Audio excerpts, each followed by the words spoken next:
Greetings and welcome to the Mount Rushmore podcast. My name is Jeff, and I'm joined, as always, by my good friends Richard. Hello. And Michael. Howdy. Richard and Michael like to debate and deliberate about the Mount Rushmore of any ubiquitous topic, but this time around they're going to come together like two cookies. And they are going to be adhered together by one fluffy filling. Is that you? I'm the fluffy filling, Jeff? Well, you know what they're united by is a sense of duty and a sense of common mission, and that is to be opposed to an Oreo expert who we have on the phone here, and that is Randy, who is host, or one of the hosts, of Milk's favorite podcast. Randy, are you there, sir? Yes, I am. Hi, everybody. So I guess if you're the cookies and the cream, am I the packaging here, surrounding everything, keeping it safe? Well, what's my role here? You're a big cool glass of milk. Yeah.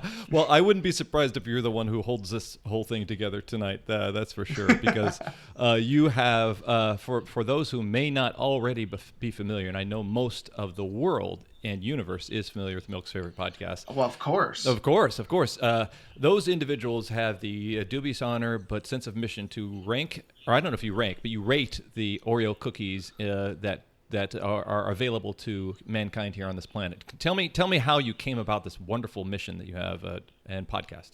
So this story starts back in the summer of 2017. Firework Oreos had just come out, not for the first time. Those are kind of a perennial summer Oreo. And a friend of mine didn't believe that they existed. And I don't know if she was sincere in that belief or if she was just trying to, make a joke or I don't know. So it became my mission because, of course, I loved Firework Oreos. They're the Oreos with the Pop Rocks in them. Oh, wow. Generic. Oh, you guys. Oh, I just kind of assumed everyone was aware of these. Yeah, they come out every summer. They look just like regular Oreos, but the cream, if you look closely, has got colored dots in it. And it's generic Pop Rocks in these Oreos. Wow. So, they fizz up your mouth some. Wow. And your friend, would that be the individual who's the co-host of your podcast? No. Okay. This was someone else, a total third party. Oh, wow. Okay. I had a Memorial Day party that year. Michelle and I, my co-host Michelle, and I threw a Memorial Day party, and we, partially catered it with Firework Oreos, because every good Memorial Day party needs a snack. Oh, yeah. And that kind of gave me the idea of, if people don't know, how can I essentially... And I don't want to use the word trick because it's not really a trick, but how can I spread the word about all of the truly bizarre Oreos that exist? Because there are some really strange Oreos. Yeah, I would say there are some that are uncalled for. Yeah. Oh, 1,000%. I don't know if you guys remember Cherry Cola Oreos. Oh, no. That is a bad flavor. That tastes bad. And whoever made it should be sad that they did so, I think. If you can make a bad cookie, you're a pretty good chef. I mean, a bad chef. Yeah.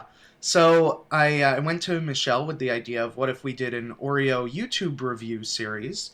Because, that's like reviewing Oreos is kind of funny. Yeah. We're 50 episodes to the podcast in, and I didn't realize that it is exactly one joke that we just repeat endlessly. Yeah. So Michelle said, YouTube seems like a lot of work. What if we just made a podcast instead, and then we wouldn't have to clean our apartment? That's great. Okay. That's nice. And I said, yeah, sure, we can talk all about how it looks, which they can't see, and how it smells, which they can't smell, and how it tastes, which they can't taste, which is the key, I think, to any successful audio endeavor. Yeah. Well, it's funny. Me and my wife will watch like a cooking show every now and then, like a Great British Bake Off or something like that. Mm-hmm. And every time, even though you can't really smell it, you can almost taste the flavors just as you're watching it. And every time, Emily, my wife, is like, "I want a piece of cake." I need to get a macaroon. But it's usually an obscure British cake we've never heard of. Like, I need a lump. A Tromplador or something like that. Yeah. Well, when they get Tromplador Oreos, we'll know where to check and have them rated and reviewed properly. Oh, I cannot wait for Tromplador. Actually, speaking of cake Oreos, tiramisu flavor Oreos coming sometime probably later this month, later March. Ooh. Those Italians. Is there anything they can't do? Do you have a well, corporate inside? they can make the trains run on time. Yeah. I guess. That's true. But that tower at Pisa, am I right, people? Come on. Yeah, Come on, folks. never gonna be straight. Oof. Do you have There's got to be some permit issue there, right? Do you have a corporate insider at the Nabisco company who leaks information to you, or psst, heads up, kid, we got tiramisu coming down the pipeline? I wish. You wish? Okay.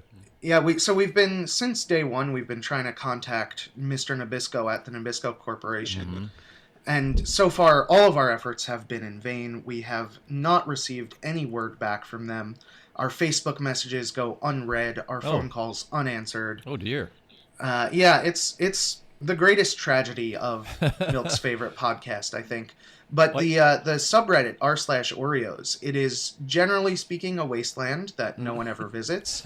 But there's like lots of snack related blogs on the internet, I guess, and they have inside people or read press releases or something.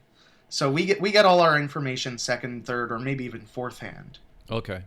Well, tell the world your Twitter handle so they can follow that for updates, and let us know where your podcast is found, just in case people get so hungry that they turn off the podcast and go get Oreos. Sure, yeah.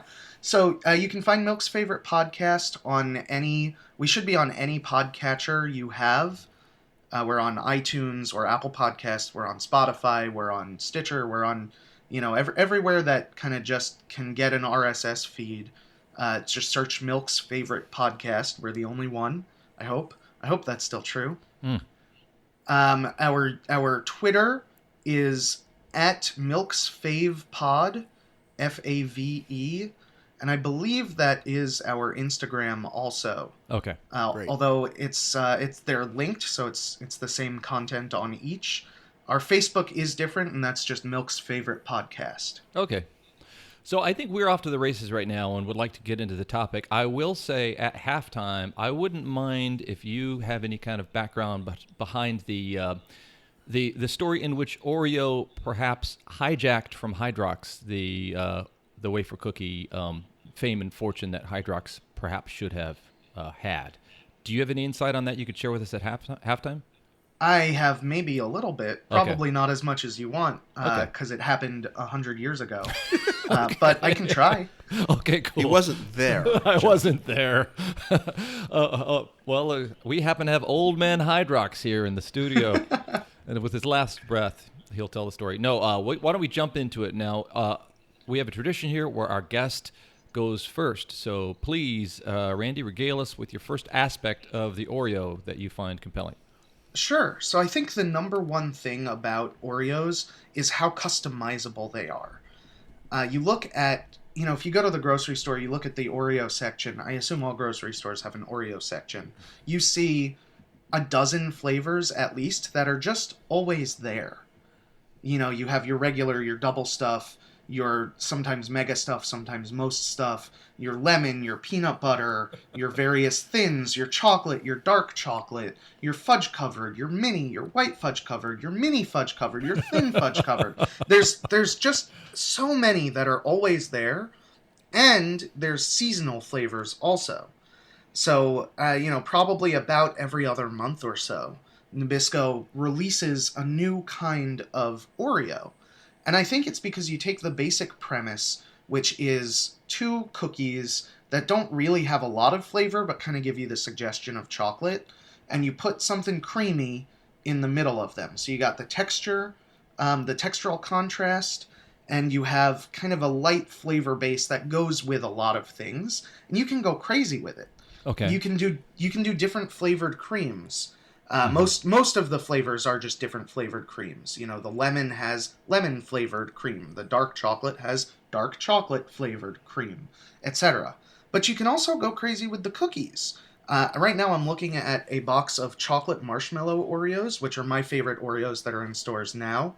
They should still be in for a little while at least. But seriously, go get these Oreos. They are fantastic. They have marshmallow chunks in the cookie itself. So you can play around with the ingredients of the cookie. Of course, you have the golden Oreos for things that don't go as well with chocolate, like your lemons, your just regular golden Oreos. You have graham cracker Oreos for s'mores. The red velvet Oreos they have red cookies, and you can also change the design of the cookies. A while back, they had Olympics Oreos that had Olympics-related shapes. Oh wow! Every Halloween, they have Halloween Oreos that have like a ghost or a Frankenstein's monster or something, something spooky on them. In the spring, they have ones with like bumblebees and bunnies, and one of the ones we're going to review soon actually is this year's Easter egg Oreo, where not only do they have the designs, but the cookie itself is a different shape. It's the shape of an egg. Oh, wow. Yeah, and you can change the colors. Those cookies, I believe, are pink. You can change the colors, you can change the shape, you can change the flavor. There's just so much you can do with an Oreo. And compare that to like a chocolate chip cookie, which is great.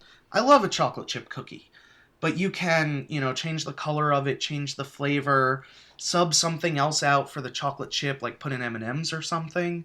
But at the end of the day, it's basically a chocolate chip cookie. Okay. Oreo is great, I think, in part because it's this huge blank canvas.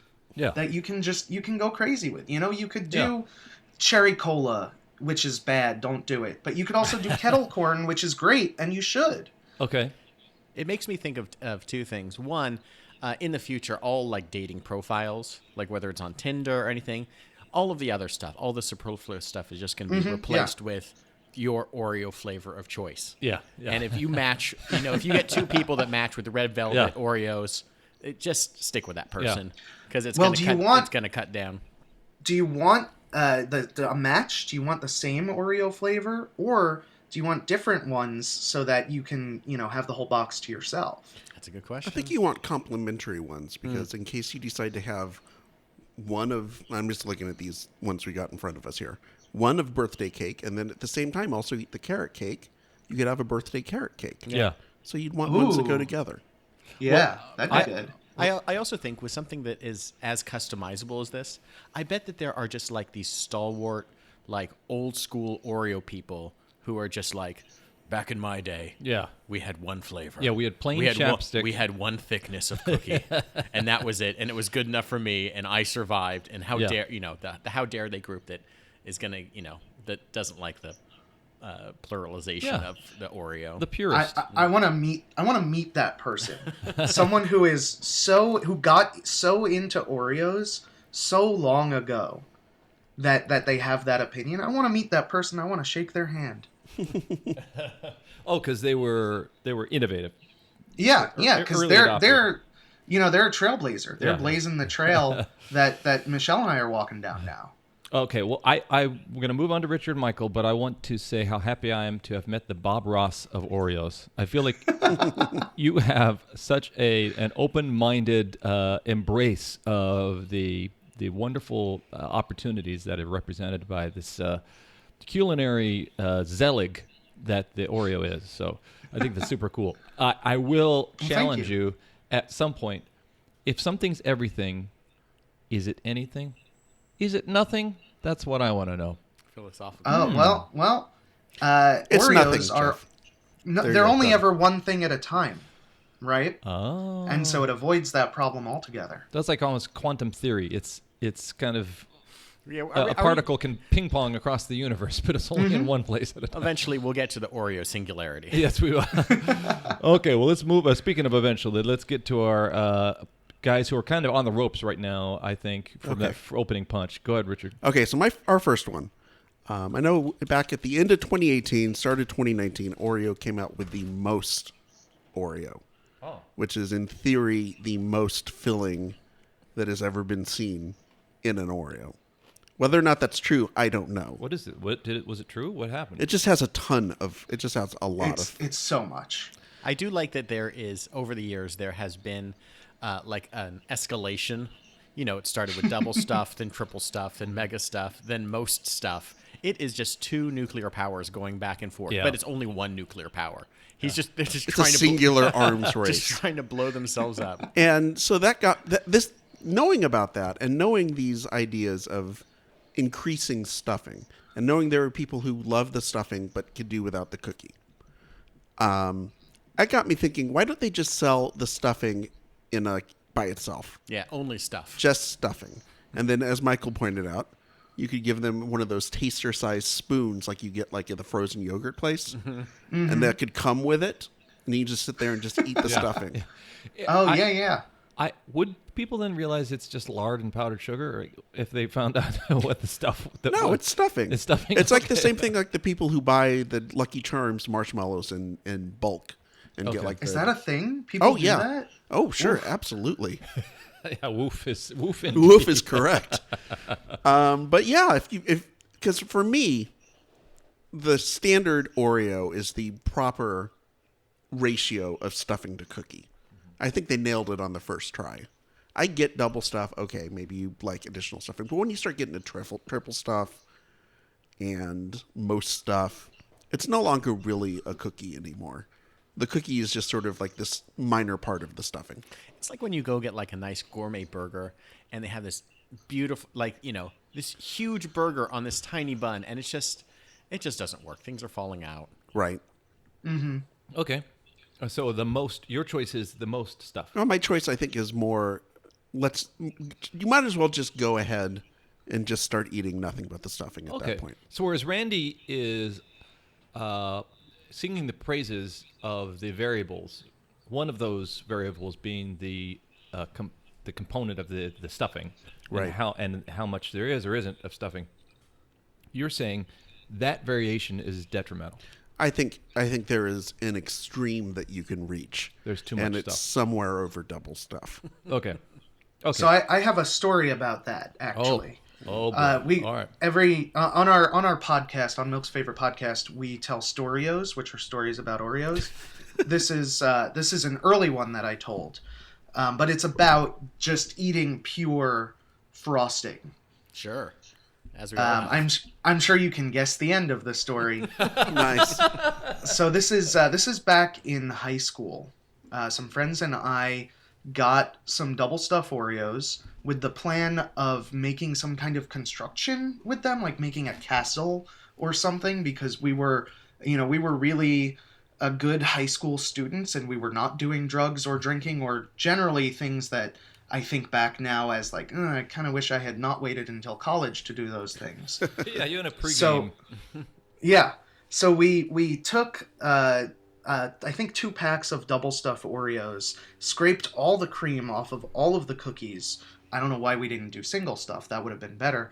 And we used the cream as mortar, and the Oreos as bricks to build a structure. We had so much cream left over that I just put it in a gallon Ziploc bag, and it filled half the bag, and took it home with me.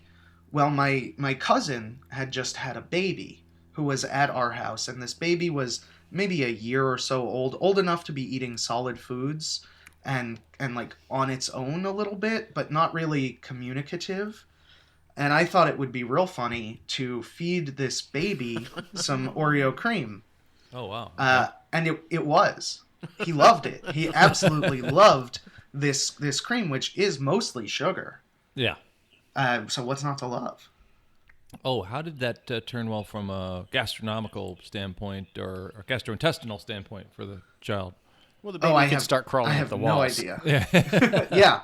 Yeah, he got superpowers that day. Yeah, notice he didn't do that with his baby, but that was someone else's. I love the point your parents or your aunt or somebody might have asked that. I wish Randy was one of those kids who just did drugs instead of messing around with Oreo filling.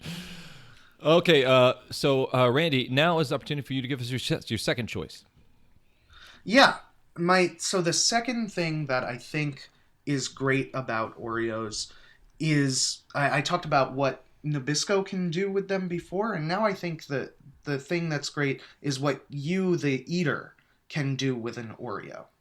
Oh, okay. Of course, sure. You can just put it in your mouth and chew and swallow, what normal people refer to as eating. You can dip it in milk. That's a common thing. I've seen on the internet people using forks to dip it in milk, like stabbing a fork into the cream so that you can submerge the whole cookie and not get your fingers wet. That's fancy. That's some uptown aristocracy. I think it's garbage. I think Oreos. This is maybe my biggest Oreo heresy. Oreos should be eaten dry, 100% of the time. Oh, okay. I agree with you. We also, by the way, great. On this podcast, we had an episode about cereals, and it came out that Michael and I both eat our cereals dry without milk. I also do that. All right. Are you serious? My man. Nailed it. Yeah. I've the never milk ruins the texture. There you go. Thank you.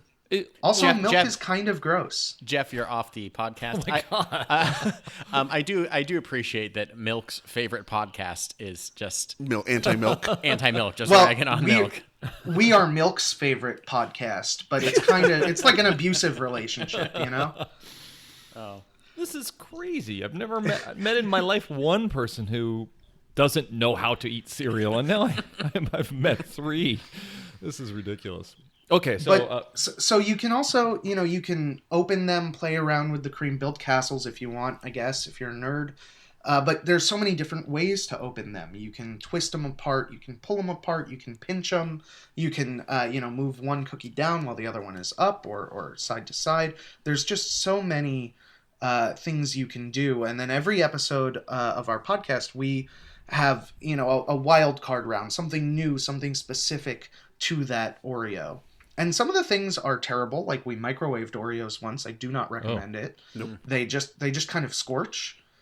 okay. Not good. But we also froze Oreos, and that's great, and I do recommend that. And we always have Oreos in our freezer now that we forget about and never eat, but they stay good because they're frozen. When I was a kid, we used to get the fudge covered Oreos. Yeah. The fudge, and those we exclusively put in the freezer and froze, and I would take them to school, and they were wrapped in tinfoil or something, and a frozen fudge covered Oreo is a delicious treat. It's so good. It's great. So there's so many, if you have a chocolate chip cookie, right? That's just going to always be my point of comparison. You pretty much pick on a Milano or something like that. Okay, sure. Okay, yeah, you get a Milano. You ever try to open a Milano and get the cream in the middle? The cookie crumbles.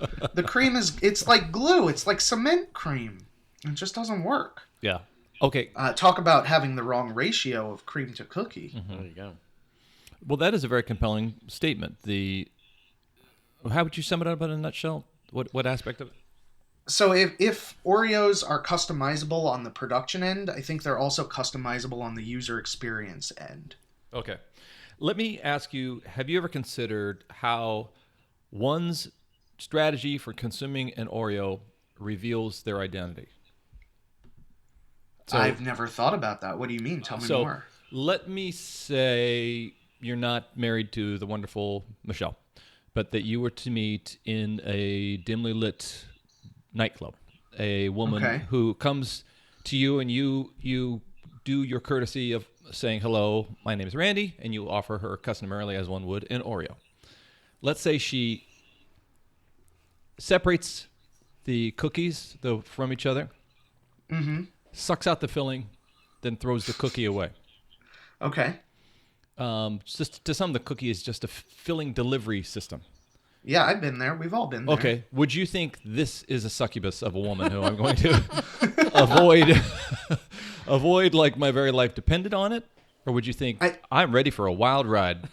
I think it depends on how she sucks out the cream. Oh, okay. Hey-o. If she does it kind of as if she was drinking through a straw, I think I would leave. Okay, I think yes. I would run screaming as far and as fast as I could. Because she is vampire. She is right. Yeah. Yeah.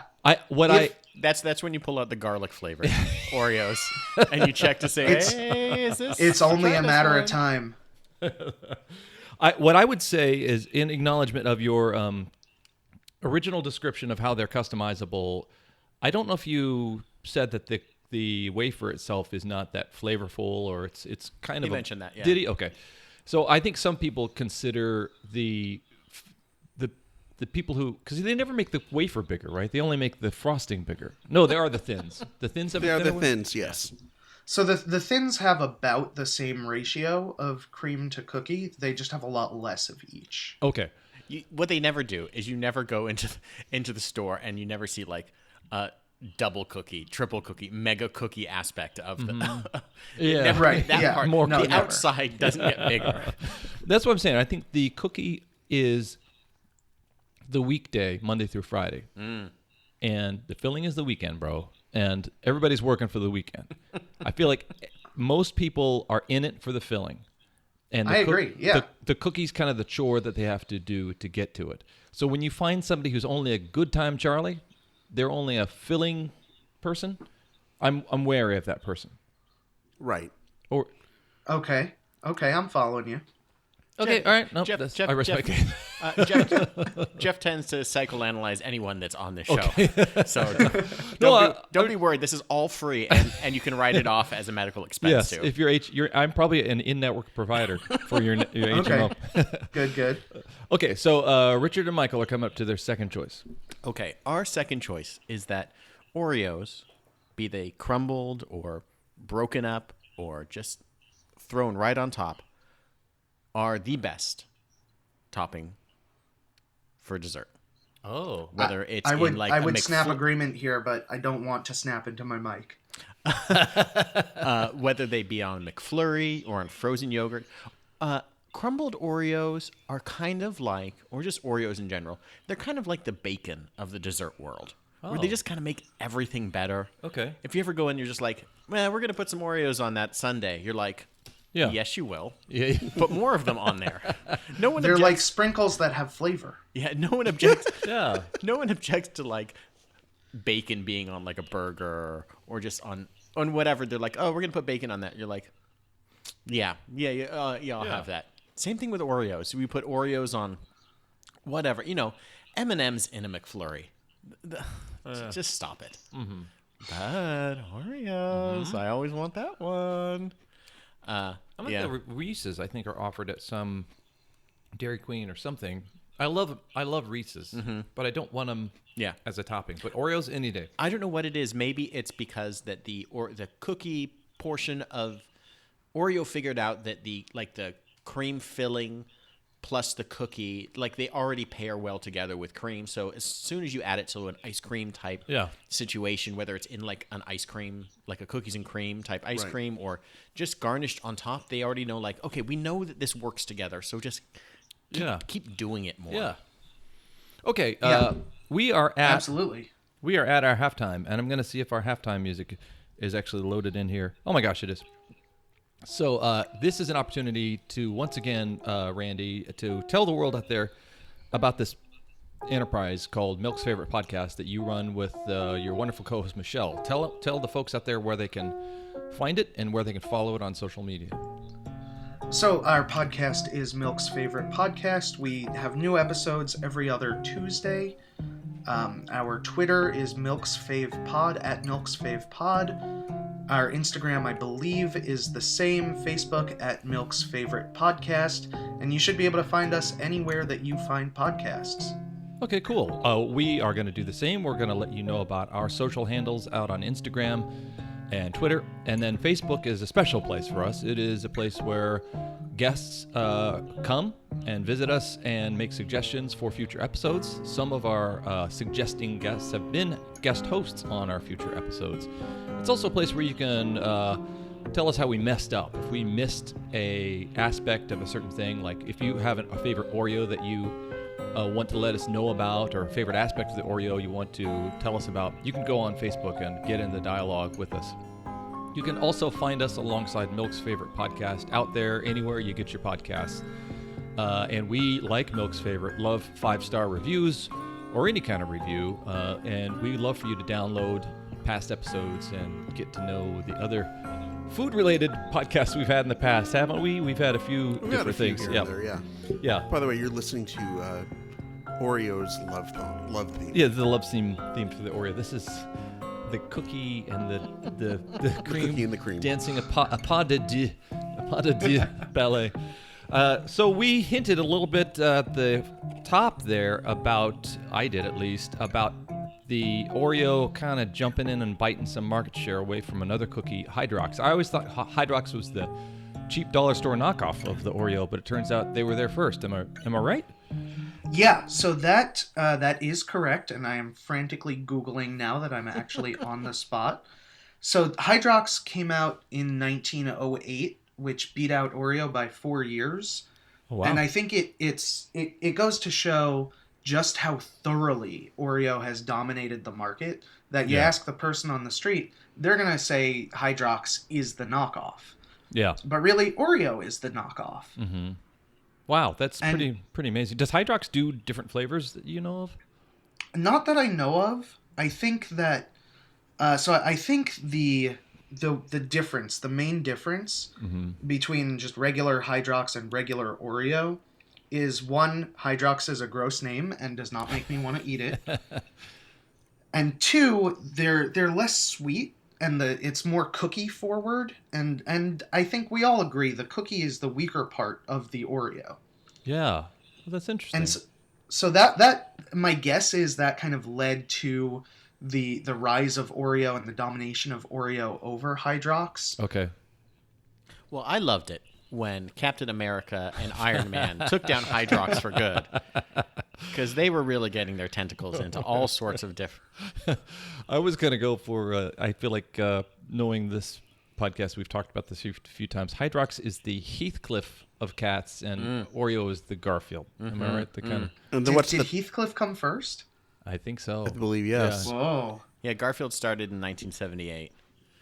I don't know when Heathcliff started. 60s Before that. Yeah. Before that.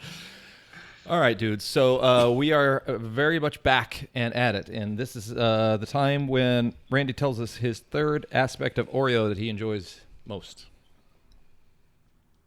So the third thing that I like best about Oreos is how kind of I don't know how to say this without coming across badly, but there's so many of them and no one knows. I often will say to people, how many Oreo flavors do you think there are? Mm-hmm. And most people say like, 6. Maybe 10. Is your index finger pounding into their chest at this point? Oh, yeah. Oh, always. Do you have them backed up against... Is there any other way to talk to someone? Indeed, no. So your knowledge and the general unawareness of the citizenry regarding the varies of Oreos is something that's kind of fun for you. So I think it's that, and it's not like, oh, haha, I get to know something you don't know. It's more like, hey, there's this whole world that exists, one aisle over from where you've been shopping your entire life, and I get to be the one to welcome you into it. Oh, that's and there's such a wide variety of Oreos that there really is something, for no matter how weird your taste is or whatever you're into. There is something there that can grab you. Oh, okay. I personally think lemon Oreos are disgusting and are an abomination and should never have been made. But somebody else, that's their jam. Yeah. Yeah. Okay, so that's really cool. You like inviting somebody into this awareness and into this world. The fun part is that to many, it is like the Matrix. They don't even know that it exists and that they're a mere battery plugged in. Okay. Yeah, okay. I get to be their Morpheus. Do you want the blue package or the yellow package? I love it. Okay, what is your third choice, gentlemen? So we hinted at it during the halftime. Hydrox. Oh. As the evil doppelganger to Oreo. Oh, wow. And, I've been thinking about this, and Richard kind of brought this to my attention, or maybe I brought it up to him, but who are the people that eat Hydrox? Who are these people that choose this? And I realized during this podcast, it's that traditional guy. Oh. It's the person that's like, not my Oreo guy. Mm-hmm. That's totally a Hydrox guy. This is the person. You think there are a bunch of early adopters there who got in on Hydrox in like 1910? Yeah, and never gave it up. They haven't let go. They're keeping it going. Yeah. In the way that RC Cola drinkers, and Yeah. they drink Weilers It's instead of Kool-Aid. It's their thing, and they are not going to let this funfetti Oreo, this birthday cake Oreo, this caramel coconut, They're all not going to these- do what Nabisco tells them to do Yeah. just Oh, because yeah. they're Nabisco. Nah, Big cookie. Yeah, Hydrox. The Hydrox eater is out there, and they are a scary person. Oh, that's interesting. I also think that there must be. I remember that like Are they the libertarian? Somewhere there is a Hydrox podcast. Okay. And I don't want to know. Those people are never getting on the show. I think that there is also a contingent of. I remember the rumors. Maybe it's true or not, and maybe Randy knows that there is lard in Oreos, or it's made out of some sort of animal fat, or was at some point. And I remember. So that ties into my fourth point. Okay, well, I remember that okay. Hydrox. So I'll get to it. I remember that Hydrox maybe wasn't. So I think that there was an aspect of like these are the ones that are slightly healthier for you or something. But even so, that's the same people that like decide to eat carob. There's something just wrong with you. Ugh. That like or that like go to the health food store to get like health food licorice Yeah. instead of like red vines. Like Yeah. just Commit to it or don't. just phase out of society. We do not need healthy licorice people. We don't need carob people. We don't need Hydrox people. So away with you. Okay. All right. You sounds like you kind of you jabbed the bear here because you mentioned the word Lard. Lard. Is that it? What was it? Yeah. Yeah. Okay. So thank you for your third, but get ready for number 4 from Randy. So the fourth great thing about Oreos, I think, has to do with their age. And Oreos, they came around in 1912, and for at least the base flavor, the recipe hasn't really changed much since then. Okay. So one, they're a low sugar cookie.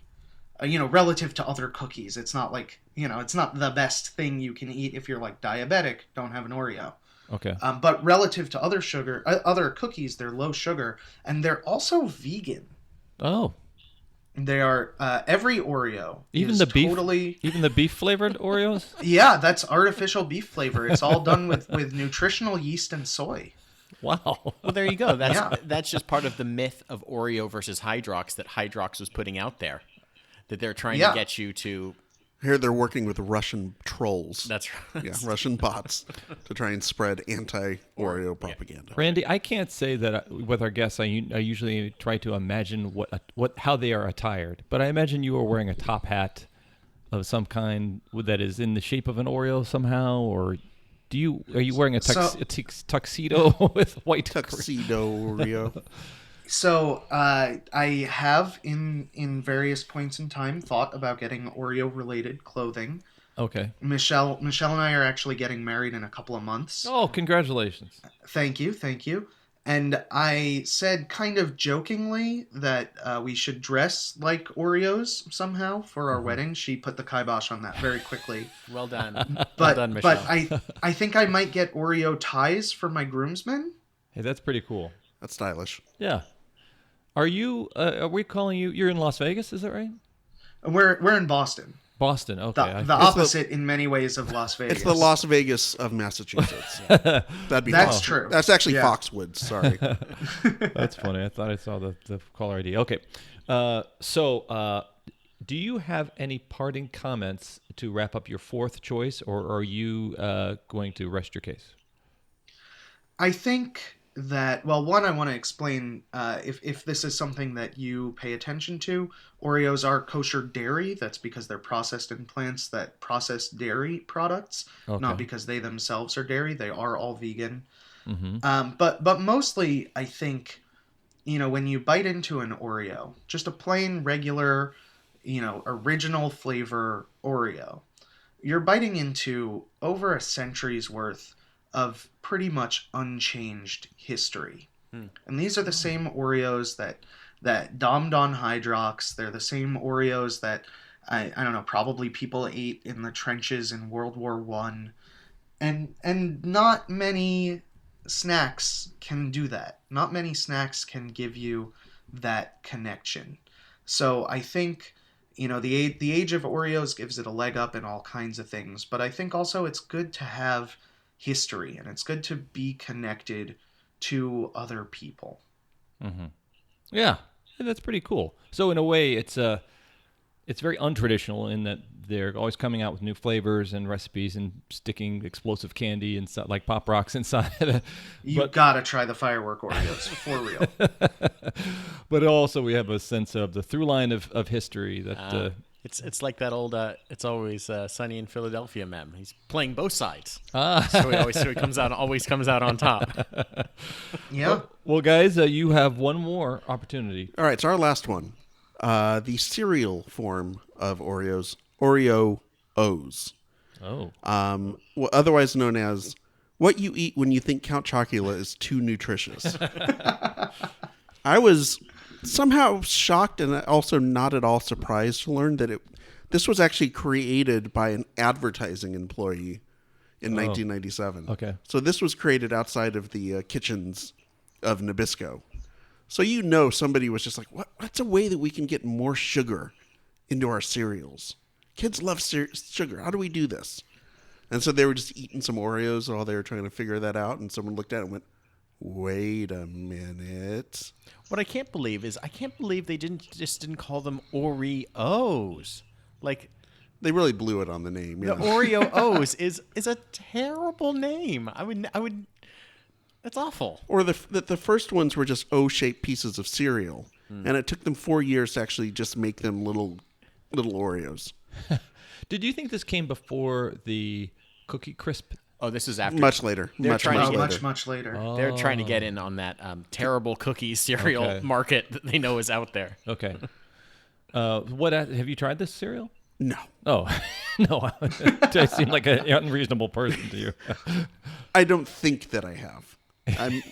I may have in some other life, but I don't believe that I have.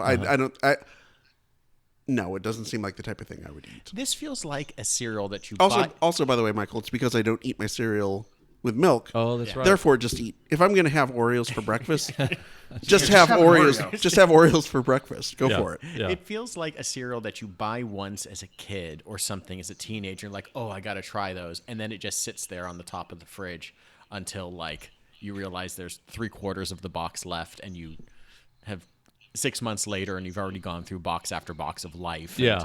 And, you know, all the other ones that you actually like. And then you're like, oh, yeah, I had this. All right, gentlemen. I want to tip my Oreo-shaped top hat to Michael and Richard. You guys fought very valiantly. And I knew you were worried coming in here that you wouldn't put up a good fight to the swaggering tower figure in cookie entertainment programming who Randy represents. Well, can I throw one bit of trivia just to try to win you over a little bit? Okay, good luck. All right. Heathcliff, 1973. Oh, before Garfield. This is embarrassing for both of us, Michael. Okay, sorry. I was just, I bet all the people were out there, like, in podcast world, were just, like, yelling at their phones, and they're like, yes, we know that 1978 was when Garfield came out, and 73 was Heathcliff. Just get to it already. So I just wanted to bring everybody full circle. So go ahead and rule against us, please. And I will. I normally Michael and Richard are opposed to each other. We're still opposed to each other, but we're just not in opposition. But I'd say right now you are like Sears and Kmart. You're together, united, and still circling the drain and failing somehow. Perfect analogy. Yipes. Yeah. So the winner, as we all expected and are excited to announce, is Randy of Milk's Favorite Podcast. Congratulations, Randy. Thank you. Yeah. It's been a long time since I've won something so prestigious. You will be receiving your 5-pound Oreo trophy in the mail, which is literally just a 5-pound Oreo. The mayor of Boston will present it to you. Just a reminder to our listeners, Randy's choices were the fact that they were customizable from a culinary confectionery standpoint, and also that on the other end, is in terms of the person eating them, there are many ways you can consume them. And Michael even shored up your argument by saying they make a great topping, so that almost kind of filled in your argument a little bit more. Yeah, thank you. And then your enjoyment of being the the kind of the captain of the River Styx escorting people to their eventual fate at the hands of this Oreo is really exciting, and just showing that it's you enjoy so much the world that you get to invite people into, the secret world of Oreos. And then the tried and true aspect, the legacy and the history that is involved in the recipe is pretty cool too. So I want to congratulate you on your huge triumph, and I'm sure Thank you. In no doubt, your soon-to-be wife, Michelle, plays a big part in how fun your podcast is. So would you mind telling us once again where we get the podcast and what it's called? Sure. We are Milk's favorite podcast. You can find us anywhere where you find podcasts. On Facebook at Milk's Favorite Podcast, Twitter, and I believe Instagram at Milk's Fave Pod. Enjoy. Happy listening. Happy eating. You guys picked some really good flavors to get, so I hope you enjoy those. And thanks for having me. Thank you, and I hope you enjoy March 6th, which is National Oreo Day. Do you have any special celebration you're heading off to, or perhaps planning? Yeah, so a little bit of bad timing on our end. We just released our 50th episode, and our 51st will be coming out that week. So we kind of narrowly avoided having our milestone be at an appropriate time. Oh. I don't know. I think we'll probably be reviewing most stuff Oreos. Okay. So that kind of feels appropriate. You've been listening to the Mount Rushmore podcast. Once again, I am Jeff. I'm Richard. I'm Michael.